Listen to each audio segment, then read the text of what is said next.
I can't raise a name without you smacking me and saying, don't talk to him, he's bad, this person is, I get it. It's the context is rough. It's a basic extension of a military dictatorship which was never really overthrown. And American imperialism which has its snout, sniffling for truffles from one end of Pakistan to the next. I get it. That's the context. It's a totally different context. I get it. There's a huge problem with how to react to the growth of Islamism, drone attacks. These are the fundamental dividing issues. I get it. I get all that. What I also get is that there's really no space for united action, except at the grassroots level.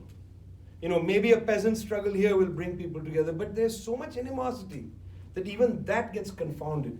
That theorem that I have, I think I very much believe in. You have to unite the left so as not to disorient workers and peasants. Because you have 100 groups are there in a struggle. It's very disorienting for the struggle. This guy is bad, that person is this is that. So this is going to take time to work through. This is the current conjuncture. It's not possible to say, oh, you guys should all unite. That's a stupid thing. It's going to take time to work through. There have to be some kind of platforms developed on things people agree on. I was very interested to see that, when Asma Jahangir died, almost everybody united around her funeral. It was quite an interesting thing. There seemed to be no divisions there. So there's got to be ways to bring people into struggle together. That doesn't mean that their attitudes, or they understand, that programmatic understanding can disagree. There's a difference between programmatic unity and unity in struggle. And I think small steps are very important. If they can unite a party in Nepal, we should take a lesson in the rest of South Asia. You can say, why don't you get... Our situation is for all of our communist movements to unite in struggle. So we have for 20, 30 years had left front governments in which the RSP, Forward Bloc, CPI, etc. has been in alliance with us. Now, they complain all the time. They say, you behave like they use the phrase older brother. It's true, we are the biggest party. And it is also true that we need to behave better with our partners. We need to work towards unity. You can't work towards unity if you behave administratively.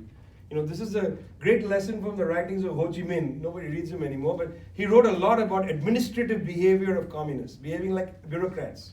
You've got to not behave like a bureaucrat. So we have to learn a culture of respecting our allies.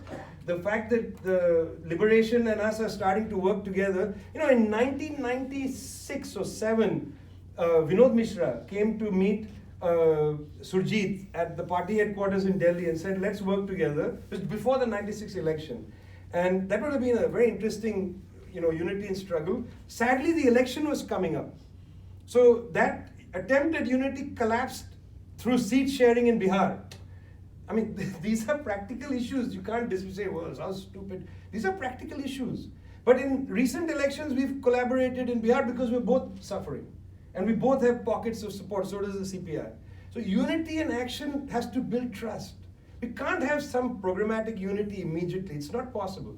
Because we have different programmatic understandings of the Indian state, so on. These things are important to us. Maybe it's anachronistic, maybe we look idiotic with all our different debates, but that's where we are, guys, okay? And that's how we understand politics. But unity in action is important. So I don't want to underestimate, the problems and the kind of disagreements and so on. I think they're very real.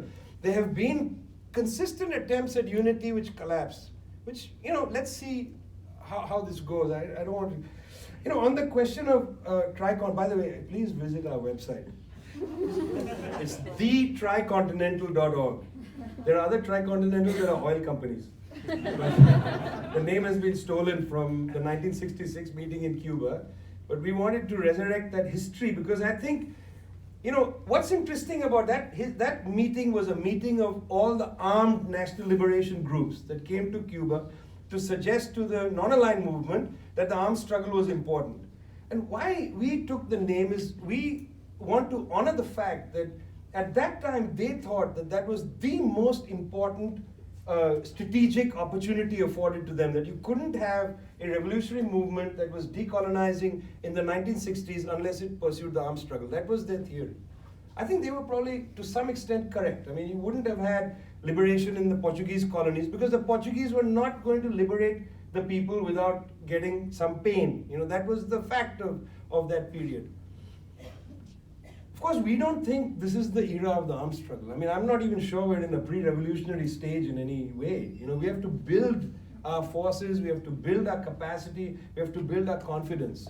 But we should not build our confidence in order to deliver a class collaborationist politics. And I think that's why we decided to take the term tricontinental for our institute.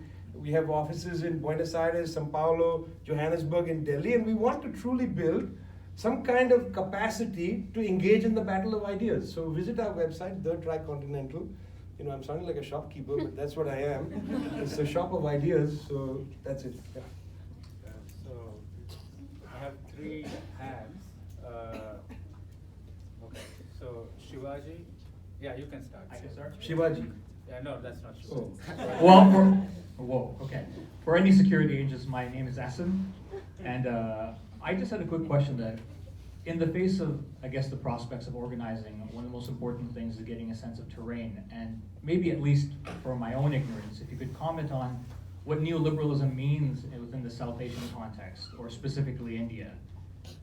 Because otherwise it's confusing whether Western conceptions of, like, let's say, entrepreneurship for the poor and so welfare for the rich really applies within those specific contexts. Thank you. Nice. Shivaji.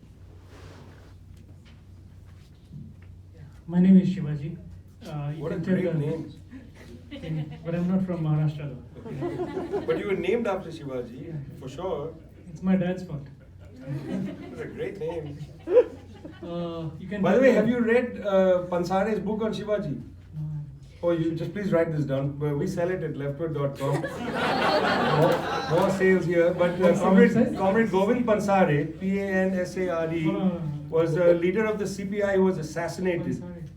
He was assassinated while he was at his morning walk. He was part of basically a set of people who were killed for being rationalists.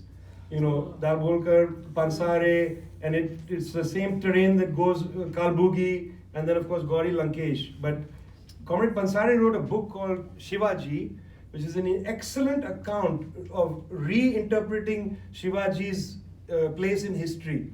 And this is one of the reasons that the fascists hated him, because he re-understood Pansare. He was a leader of the CPI. But we published the English translation. Okay. With a beautiful cover. It's blue and pink. But what about this guy? The Congress guy, he just wrote something, the guy who didn't kill his wife. Shashi Tharoor has just come out with a new book. He's probably not going to get it. Not He's cool. actually challenging the BJP by saying that the Not cool. interpretation of Hinduism is. Yeah. Not cool. So, Make no jokes about somebody dying, sir. no, he's Yeah, she died, it was very sad. But Yeah. make no jokes about somebody dying. Yeah. So I have my basic question is, like, you talked about organizations. What's the situation in places like JNU? Like you mentioned last week, there was something. I was from JNU once upon a time. So I'm just curious. Like I was in the National Archives of India like a couple of weeks back, and I was talking with all these JNU students there, one from Assam, and they were saying they're pretty irritated because all the students are being forced to go and register. They're cutting down. I spoke to 2-3 students, and they're all saying, "Oh, where are you from?" I'm from Ambedkar University. Where is I'm Kashmiri kid. So apparently, they're all MA students who are not getting MPhil because the BJP is cutting down. That's one way there.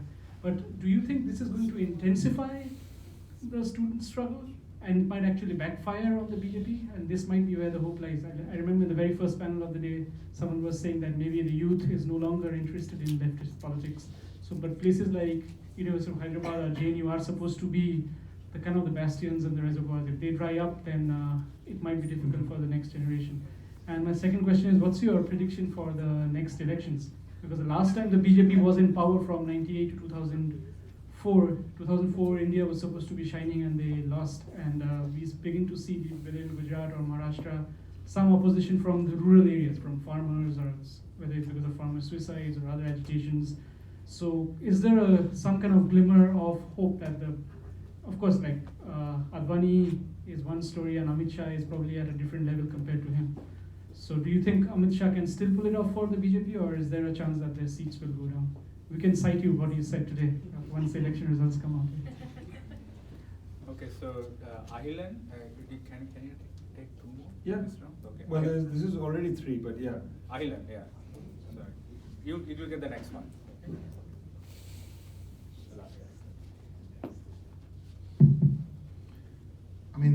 lot of the things that you've been saying, right, about India kind of resonates even in Sri Lanka. We always start with 77, liberalization, what's happened, how do we, buckle down, organize. Of course, you might ask the population of Sri Lanka, then it's India is 50 times, but we still beat you at cricket once in a while. You guys, at least we are not Australian cheaters, settler colonial bastards in broad daylight, ball tampering, Smith. Sorry, Yeah, but that was I somebody want- else. That's my cricket commentating hat. I always wanted to be a cricket journalist. But I want to kind Bad. of jump scale a bit in the sense that, 2015, right? We were celebrating in Sri Lanka. We threw out the Rajapaksas, right? And this happens, but at the same time, in the back of your head, something tells you, no, look, there's Modi just across the waters. And then a year later, Trump is coming up. It's not going to last. The party's not going to last all over the world, right? I mean, I think we are all, of course, trying to focus in our individual places. How do we organize? How do we move? But there's something else globally happening, which is not going to, things are going to go into turbulence quite a bit. And how do we think about it in our region, South Asia, or even, right? And that's where, for me, like Bandung and going back to, not that we can repeat that, but what does internationalist politics mean at this point? Because I think this stuff is contagious, right? It's not going to go away. It's going to keep coming back, and how are we going to start thinking about it? Yeah, man, Ahila, you have a way of just being depressing, brother. I mean, that's sad.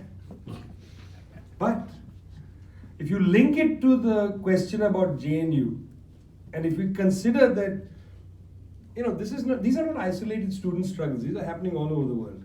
I mean, the big struggle in Chile was like a landmark struggle, against things. And then Roads Must Fall in South Africa, the anti-fees struggle in University with Witwatersrand, struggle in, everywhere, right? Including, you just told me earlier, the medical college in Sri Lanka, etc.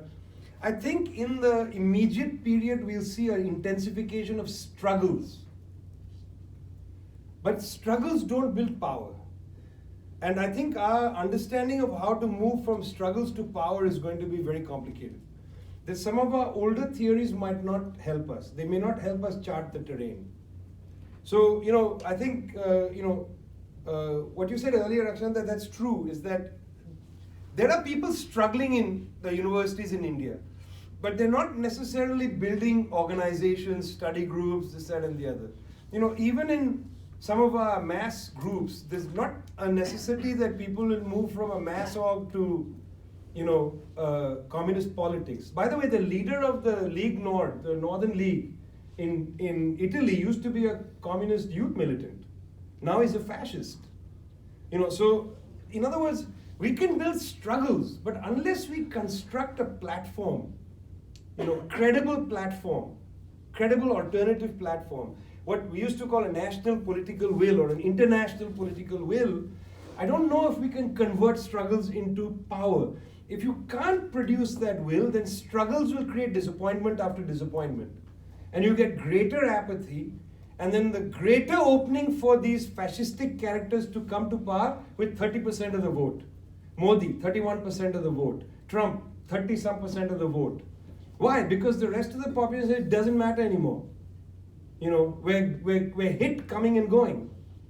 So that island, I think, is for us the great challenge, is that we'll germinate a million struggles, but can we convert that through a national or international popular will into power? Can we convert that into credible claim to power? And right now, this is a difficulty. We are well organized to fight, but are we organized to win? And I think that gap needs to be closed. The old Maoist slogan, we will fight, we will win. Okay, we're good at we will fight. How are we going to win? Because to win is not just to win electoral power. We know that. Look, man, you can knock us, why do you fight elections? electoral struggles are a way of building people's confidence. You know, we are not naive. We don't believe that you can win elections and we can suddenly change, you know, the bourgeois constitution. You know, here the lesson was taught to us by the Venezuelans. You know, they took power and then they said, let's rewrite the constitution. Let's go for one referendum after the other. And then they rewrote their constitution. That was immense political struggle. On the streets, people were killed. You know, it was really dangerous struggle. So the we will win part of it is very important for us to think seriously about as intellectuals. You know, if we're serious intellectuals of the left, we've got to put some energy into that. What does it mean to win? What is the seductive national or international popular will that we can create, the new horizon? And I think that, you know, therefore, I made a joke in the way, but I agree with your slight pessimism, that unless we do that kind of work, we will be in a million struggles without an actual victory. Now, the question of what neoliberal means is exactly this, in that in India, the government since Manmohan Singh, not just Modi, have told farmers, here, go digital, take a credit card. I mean, before demonetization, there was this thing that if farmers had the ability to check stock prices of, you know, of crops on their phones, then the spot price will be better. I mean, are you crazy? Farmers are committing suicide because the input price is too high and the output is too low, and you're telling them you can save yourself by scrolling through, you know, price data on corn or whatever the hell, wheat prices. This is insane. It's not that dissimilar. But the real vulgarity, my friend, is that in a sense, there are hundreds of millions of Indians who the government doesn't care to hegemonize. They've just been totally cast out of the cultural project. Because they're working so hard to survive that government thinks they're unable to put a challenge forward. I said I would mention that strike in 2016. 160 million, 180 million, whatever, a huge number of workers went on strike. Now what's really interesting and important about that strike is it was led by the organized working class. You know, Center of Indian Trade Unions, CPIM's trade union front, has I think, 4 or 5 million members, very small. How did 4 or 5 million members bring 160 million workers on the street? And you know what they did, which is really to the credit of all the left unions, is they said the organized working class is going on strike on a platform that is entirely for the unorganized working class. You know, in India, over 90% of workers are in the informal sector. So the formal sector unions went on strike for the demands of the informal sector unions. And that is how, for 4 or 5 years consecutively, hundreds of millions of workers came on the street. So what I'm trying to suggest is the bourgeoisie has said that 100, 200, 300, 400, 500 million Indians are irrelevant. We don't have to hegemonize them. They're so exhausted by their work. They are so hegemonized already by local gundas, by religious organizations. You know, you go into a slum, whether it's the favelas in Brazil or the slums in Bombay, and the same characters operate, okay? There are 3 basic characters. One is the gangster, whether it's the drug gangster or some bloody do-number mafia, Don is sitting in Dubai, whatever the hell it is, this is the gangster, you know, whether it's in this favela or that. Second is the religious organizer, whether Pentecostal in the favelas in this thing, or some bloody Asaram, Pasaram, Gasaram in, you know, Mumbai. Okay, this jackass who's got some garbage they sell to people, okay? They say, I'll heal you, whatever, and then they hegemonize people. And the third lot are NGOs, you know, who not identical to them, but the same passivity is created. They're out there providing this little support, very important stuff. But it's an identical thing to Asaram, Pasaram without the religion. So these 3 organizations are doing the work of the national bourgeoisie. You don't need to hegemonize them, they're doing it for you. So there is no neoliberal project in many slums. The bourgeoisie is absent there. They're working through these comprador elements, basically. So in that sense, neoliberalism is similar to here, but also different. And it's not that different here. I mean, you think in working class neighborhoods here, you have Fitch and Jane or whatever the hell, supposedly dangerous area, Toronto, dangerous area, what's it called, Fitch and Jane? Jane and Fitch. I mean, come on guys, Toronto, Canadian gangsters. Chodo yaar, where is the Canadian gangster? Jane and Fitch gangster. But you get my point. Okay, sorry. I think 2019. God knows, man. Really, I mean, these are bourgeois elections. Amit Shah is the king of all elections. It's not going to be easy. In UP, you just saw when Samajwadi and BSP united, they defeated the BJP in some by-elections. Now, between now and 2019, in the realm of bourgeois politics, is a 5,000-year period. So God knows how Mayawati and the Mulayam clan are going to fight or have some disagreement or disparity. God knows what happens. Don't try to predict bourgeois elections that simply. I thought we were going to win in Tripura, by the way, just to say publicly I made an error. So did a lot of people. Okay, sorry.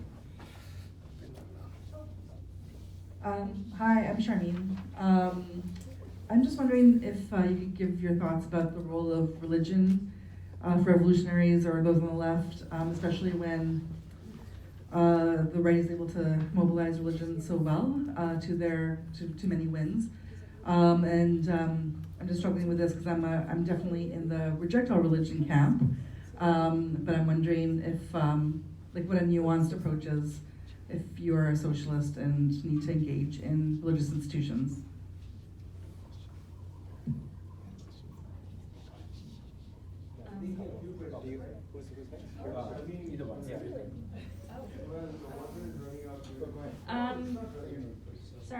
My name is Fatia, and my question is, within organized movements, class struggles don't stop, but neither does geopolitical hegemony. So from my very limited understanding, it appears as if India dominates as a hegemonic force to construct popular/mainstream understandings of class struggles. I know that this question was already asked, but places like Bangladesh are often overshadowed, especially underneath its elder brother.